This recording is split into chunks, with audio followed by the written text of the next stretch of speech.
Bonjour, alors aujourd'hui je vais vous parler d'argent. Comment est-ce que le numérique peut réduire le coût des ventes et de la commercialisation pour les adhérents du DLR? C'est un sujet important parce que le coût de commercialisation représente un pourcentage très significatif des dépenses et réduire le coût de commercialisation, c'est directement augmenter le bénéfice. Qu'est-ce que c'est que le coût de commercialisation?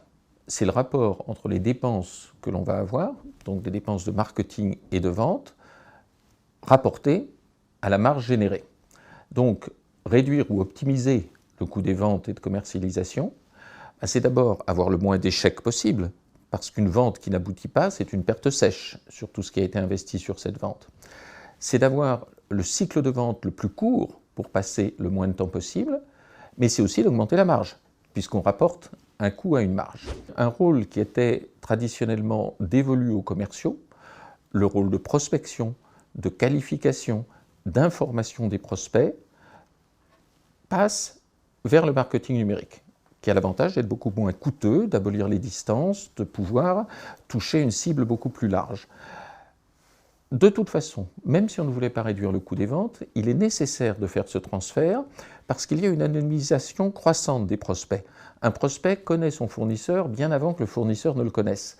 Et si on ne le touche pas par le marketing numérique, on ne le touche pas du tout. Et ça ne deviendra jamais un client.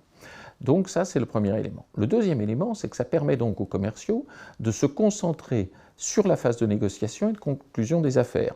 Donc d'être plus efficaces, de mieux négocier les prix, de perdre moins d'affaires. Sur la négociation des prix, c'est un petit peu plus long. Mais là aussi, le numérique joue son rôle, parce que défendre ses prix, c'est aussi faire valoir la valeur. Et dégager des marges, c'est vendre de la valeur avant de vendre un prix. Et la communication numérique permet aussi de renforcer la valeur. C'est un petit peu plus long pour les deux premiers points, mais c'est non moins important. Alors concrètement, qu'est-ce que ça donne? Si on prend une société adhérente DLR qui a par exemple un coût des ventes de 20% de son chiffre d'affaires, dans le pire des cas, elle va gagner 3 points de chiffre d'affaires en marge, et dans le meilleur des cas, 10%, ce qui est considérable.